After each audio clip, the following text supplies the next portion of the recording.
Alright, so we're loaded. Went to that first location, and that was the wrong spot. That's basically the address that they bill.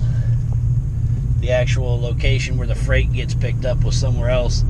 It was 11 miles away. So they added $25 on there for the second stop. We got 8 pieces. Right onto Winnetka Avenue North. Shut up. We got 8 pieces at 3,200 pounds. Going roughly 390 miles. Going down to Moline, Illinois. 800 feet, turn right onto North 36th Avenue. Shut up! Delivers tonight, so first run of the new week. Let's see what happens after that, man. Let's get on down the road. Well, I'm getting on down the road. Why'd I say, huh? What? Take the next right onto North 36th Avenue. You know, sometimes when you're trying to record, you're trying to be too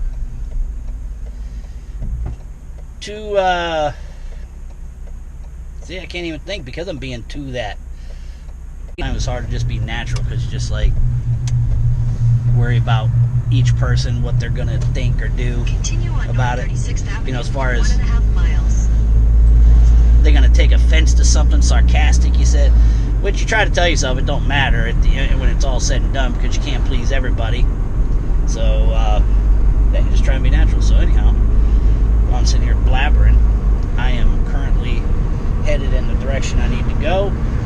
It says I will be there at 7:44 p.m. Central. It is currently 2:05 Central, Friday, July 31st, I believe. So I'm gonna get this delivered, man. Hopefully get something else tonight or tomorrow. Yeah, it's gonna be tough. So.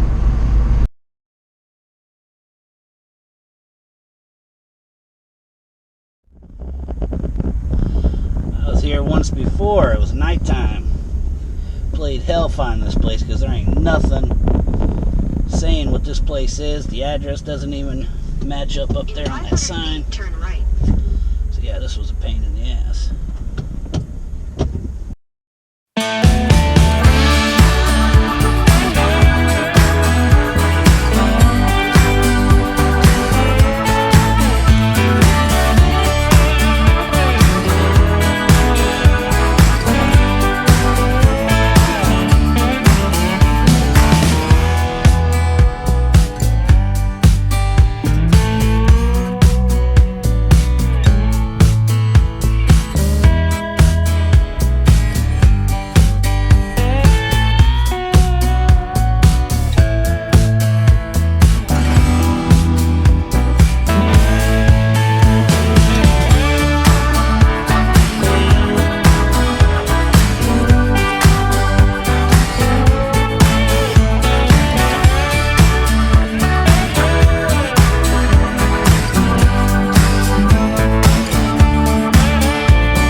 My God, it's so nice to have all that weight off of this van. My baby can move. Right onto 27th Street. Feels like you're in a brand new vehicle when you unload something heavy. That much weight, man. I had 1,000 feet, turn left onto 4th Avenue. just about 3,300 pounds. And it was 8 pieces of 30 by 18 by 18. They were double stacked each one, so it was a small space with all that weight. That makes it ride a lot worse. Makes it sway a lot. Take the next left onto 4th Avenue. Just makes it a shitty ride. And it just feels so good when that weight gets off of the van. I feel so bad for her when she's got to put up with that. Continue for half a mile.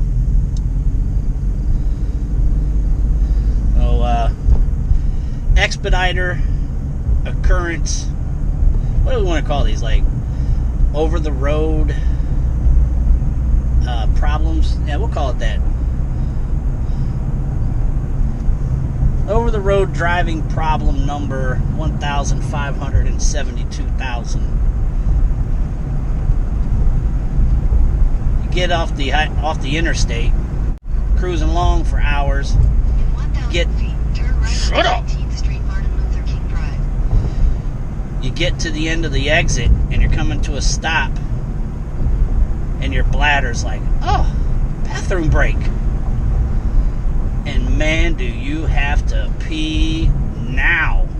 You can't get to that bathroom fast enough. Turn right onto 19th Street, Martin Luther King Drive.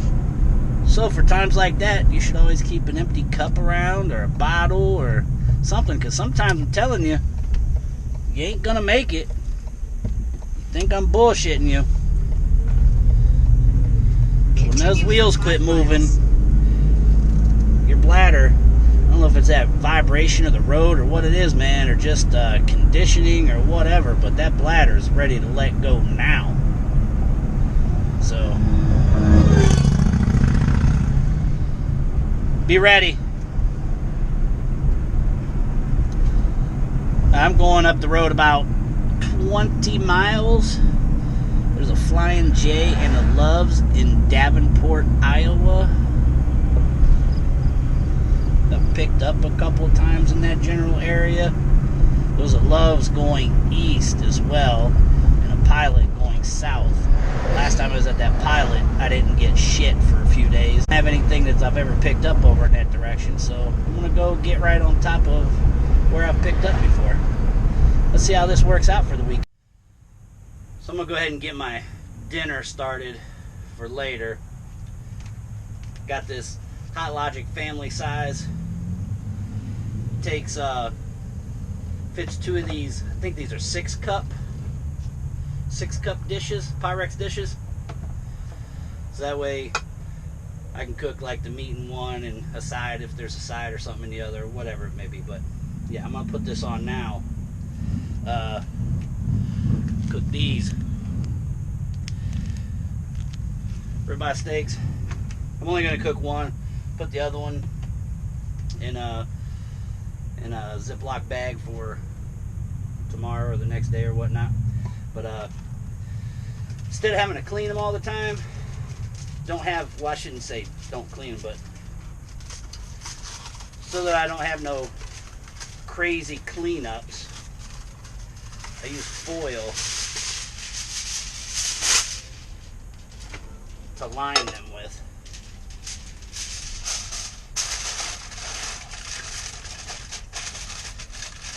That way I'm not stuck with a bunch of grime and stuff on here.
There it is.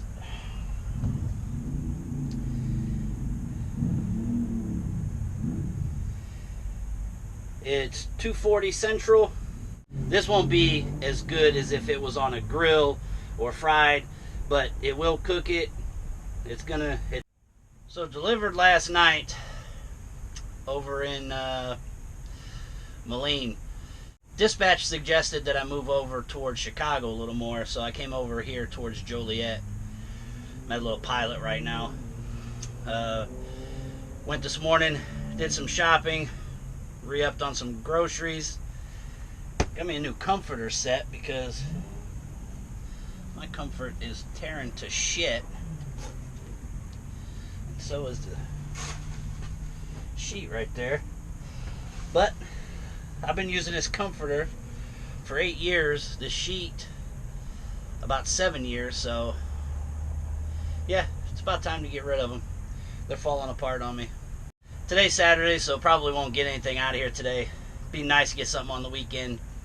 Debating whether or not I'm gonna go ahead and move up into Michigan. If I don't get anything over the weekend, be up in Michigan for Monday. We usually do pretty good up there, getting something to Kansas City. So I might swing up there. We'll figure it out. For right now, I'm gonna just kind of chill out. Probably grab an afternoon nap and see what happens. So.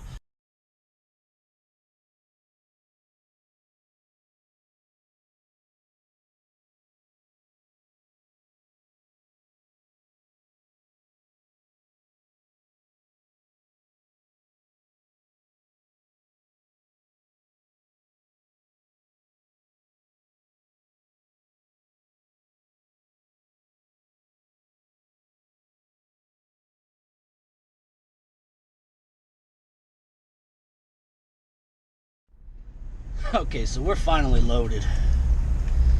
Picking up here in Morton, Illinois. And this is taking us out to Crescent Valley, Nevada. 1,644 miles. Okay, so anyhow, as I was saying, Crescent Valley, Nevada. 1,644 miles. It says it's going to take 24 hours straight drive time to get there. This is direct, so as quick as I can get it there, they want it. But I was here last night to get it. No idea, because it's listed as it's supposed to be 3 pieces, 36 by 36 by 36, 100 pounds. There was nothing like that here last night. Security guard basically was like, nobody's here, and pretty much walked off after that. Today, security was a lot more helpful. Got me in touch with somebody who did as much as they could to figure it out. And after about 3 hours today and a couple hours last night, we got it, which is one box, which is about 10 inches by 10 inches by 10 inches that weighs 7 pounds is what's going. And the address on the paperwork is different than the address they want it delivered to. So that makes it even better when you're trying to figure things out. Because like, oh yeah, we got a Nevada here, but it's not a Crescent Valley, Nevada. It's an Elko, Nevada. So this is the kind of stuff you get to deal with from time to time out here. Especially in expediting, because everybody wants things so quickly that the information doesn't catch up with certain ends. The information gets jarbled in between and gets messed up. Then in the mix on top of that, you run into people that aren't helpful, that just could care less to try to go the extra mile for you to try to help you out. So yeah, that's the kind of stuff that can happen. But bad thing about going out here is it's in the middle of nowhere, Nevada, which means it's going to take a nice chunk of miles to get anywhere worth the shit. So unless you get lucky, grab something out there in the middle of nowhere, highly unlikely. So I'm going to be looking forward to a sizable deadhead to get back to something, which got money on it to deadhead with, so that was part of the reason.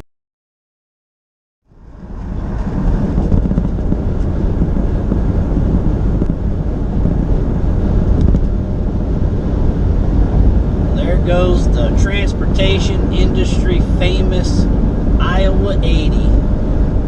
What's funny about as far as the expediting goes, it's a popular truck stop and all, but we don't hardly ever stop in there and stay there. Might pass through if you got time and check it out or whatever, but there really isn't no freight around here, so it's kind kind of pointless to hang out there at all. But everybody talks about it. It's just a huge ass truck stop if you're not familiar with it. Supposedly the world's largest. Okay, so funny story about the Iowa 80.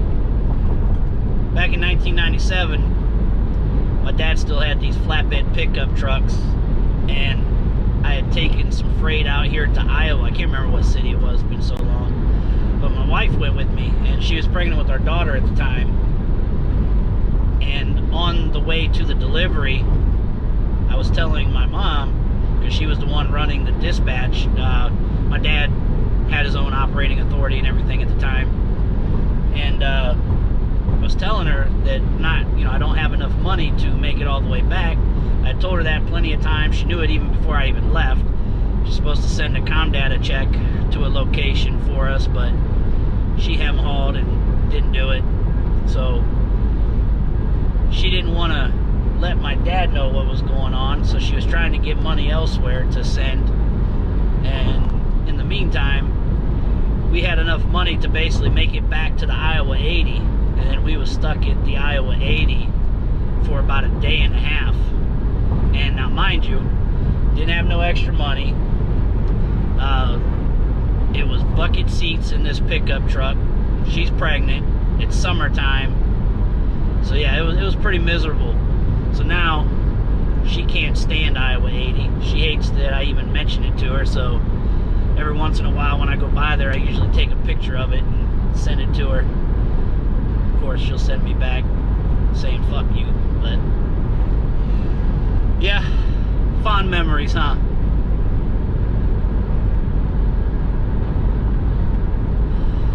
But yeah, we eventually got out of there, got the money, got back out of there, and then hurried up, got back. So all was good. No miscarriage, no early delivery, nobody died, nobody hurt. Just built a little character, man. It made her tougher.